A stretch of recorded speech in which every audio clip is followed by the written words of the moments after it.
everyone, and welcome to a rather unexpected review on this channel regarding a catalog review. Now, for those of you who remember most of my catalog review series, the last time we had a Lionel Catalog review for Volume 2, or at least what we all thought was Volume 2 of 2025, was just a little over a month ago, back in August or July or so, but not that long in the grand scheme of things. And unlike most Lionel catalogs, it was very short in nature. It was later revealed that Lionel will be making a two-parter for the latter half of the summer 2025 catalog due to current events. Just going to leave it at that. But that said, we have a very unusual occurrence of three O-Gauge Lionel catalogs in the same year. Notably, the earlier of the two catalogs for the summer of 2025 has notably had no legacy steam in it. And I remember saying in that one, it wasn't a lot, but the few that we did have were very good models overall. So I'm hoping that it'll be the same thing with this one.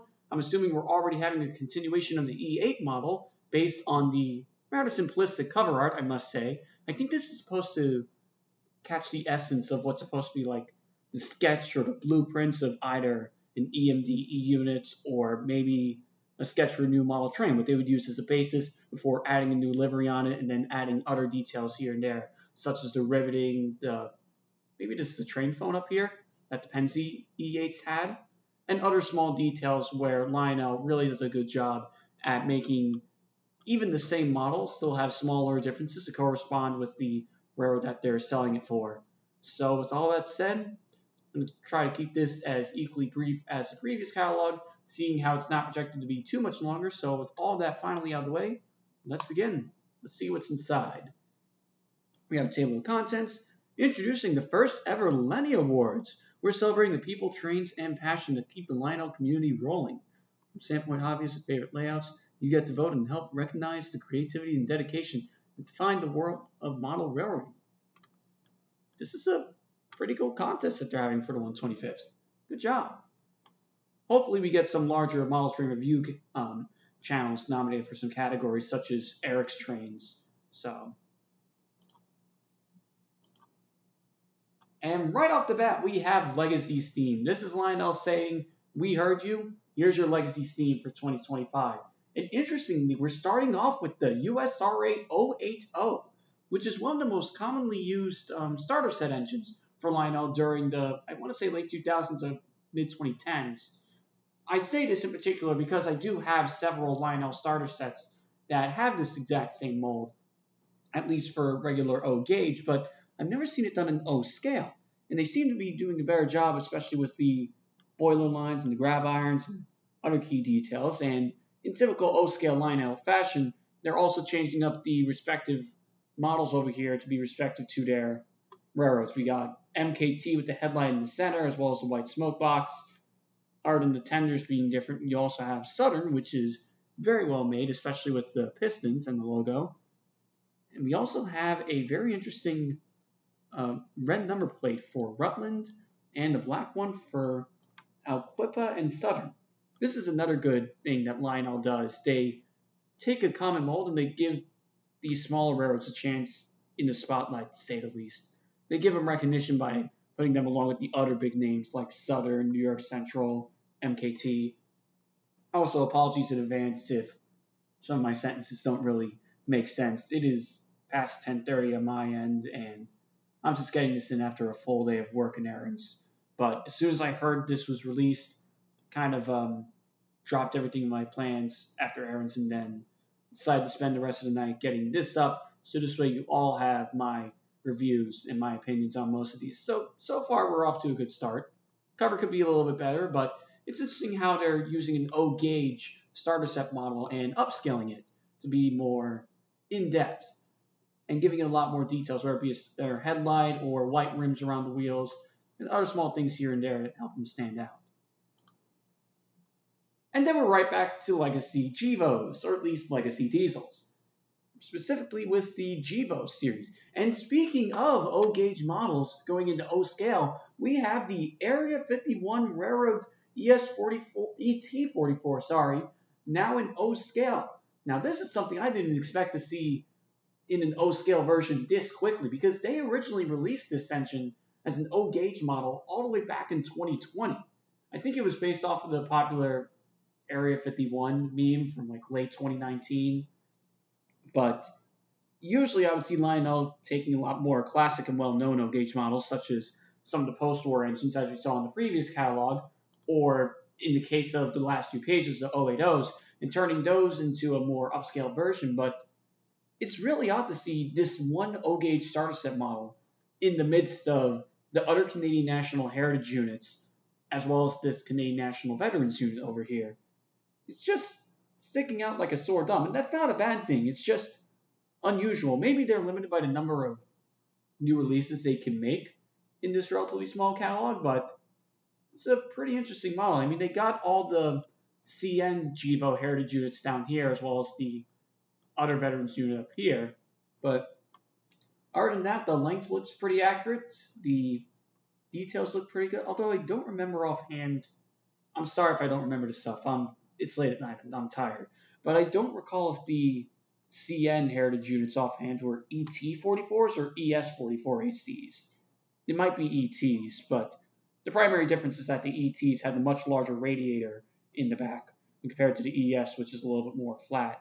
Not to mention the ET44 doesn't seem to be as common as the ES44. So that's why I bring this up. But these are relatively small details. They look great. They look pretty accurate to their real-life counterparts. And I'm glad to see that my personal favorite Canadian National Heritage unit is down here too, BC Rail. So, will they continue to GEVOs? No, we have more E units.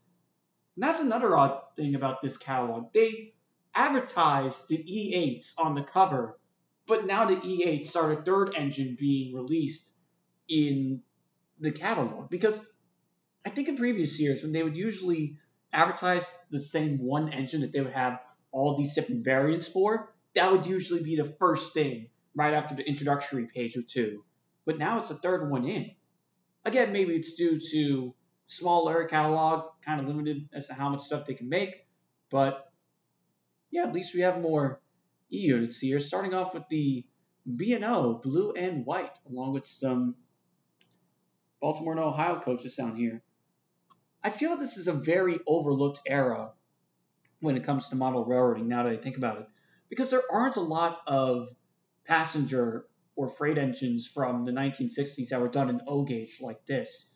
So good job on Lionel for highlighting the E8s with the B&O with this set, and also with stuff like Penn Central or Amtrak Phase 1 that was in the catalog a few years ago. So it's nice to see them bringing back an iconic model for Lionel's 125th. And after that, continuing on the trend of focusing on one particular model on the cover, we have Richmond, Fredericksburg, and Potomac. By the way, this is for the Old Dominion. The train set before this was the National Limited, both of which sound about right. But RF&P, you really don't see this around all that much, especially the coaches down here. Because RF&P was seen as a bridge railway, to say the least. It connected Washington, D.C. to Richmond, but every railroad other than RF&P would usually have their own train set. I don't really know if RF&P had their own E8s just to do service between DC and Richmond. Maybe they pooled some of their coaches for services that ran further into the south and north, but yeah, it's not too common to see these E8s along with RF&P coaches. So good job, Lionel, on recognizing a lesser-known Class 1, to say the least.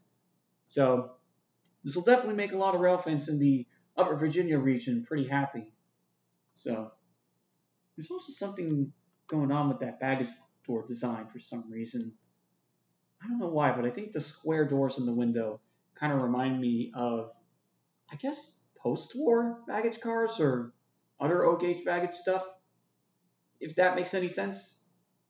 I say this because I have a Rail King Amtrak coach set, and I'm not sure how accurate or prototypical those coaches were, but they had similar baggage doors going on there. That's another thing while we're looking at the coaches.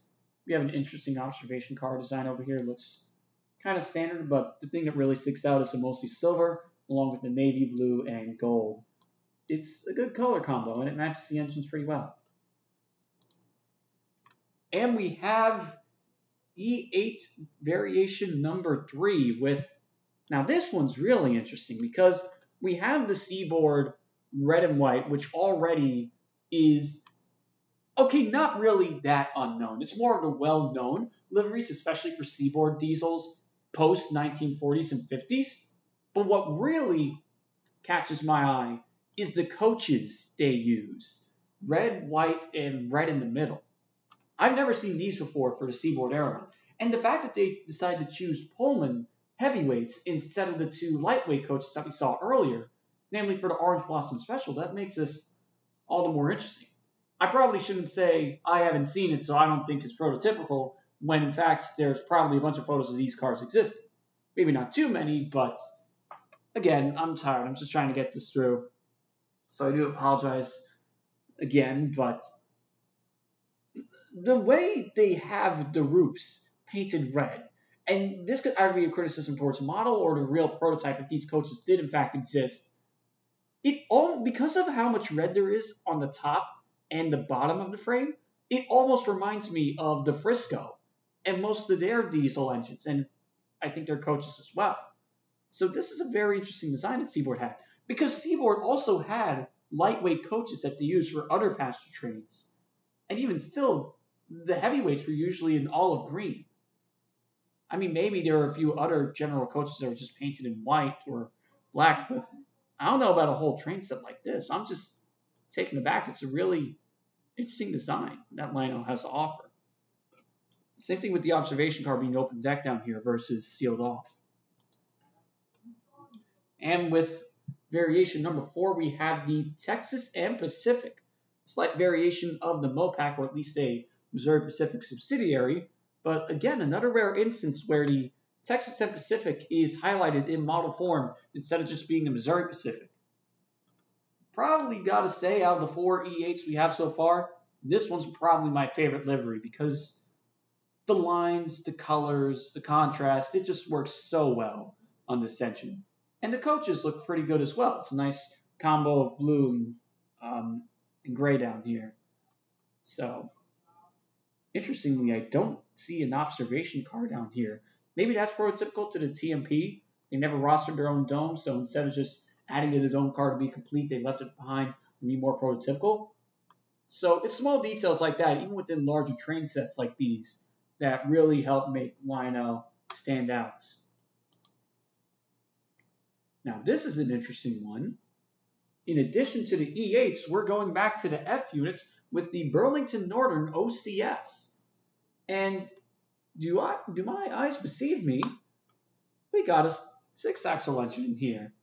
I vaguely remember hearing about BN rostering an E8 of sorts, an E9 rather, according to this actually. And then I think I don't know what it was, but I think the F units got a lot more publicity in a way. Maybe because the F units are preserved at the IRM and not the E8s, but that's really cool of Lionel to introduce, to not only give the Burlington Northern E unit OCS some recognition, but to pair it with the BNF unit. This is the pairing that you rarely see ever, let alone in model form. Because the E8s were made for passenger and the F units were arguably made for freight based on the types of trucks they used. And then you have the other OCS cars down here, notably with no observation car, but they did have a dome car in the consist. Also, for some reason, the B unit on this one and the Mopac, and the TMP look a lot smaller when compared to the E units, but maybe that's just the angle that they're shown in the catalog. Then we have some more E8s to continue the lineup. We have Pennsylvania in Brunswick green, Wabash in mostly blue and yellow, another lesser known paint scheme for the Wabash that's not done too often in O-gauge at least, and then a higher stripe variant for Canadian Pacific. I don't know what the exact name of this is called, but I know there are a handful of Canadian Pacific or CPKC SD70 heritage units that are based on this particular paint scheme with the red stripe going all the way up to the window. So it's a good job that Lionel is giving more recognition to the, I guess, second most popular or lesser, more underrated liveries for these Class 1s. So with these three, it usually means that they have the rest of the E8s in here, or at least the rest for this particular model. Interesting that they're selling them separately instead of with their own set, although arguably these could probably work with other coaches that already exist, especially the Penzi ones up here. So let's see what we have next in O scale or O gauge. All right, we got the SD80 Mac. Man, what a great engine this is. This time we have Conrail CSX, Electromotive Demonstrator, and Norfolk Southern. Not many, but great models for a very great engine class, if I do say so myself. Radiator design is pretty interesting over here as well.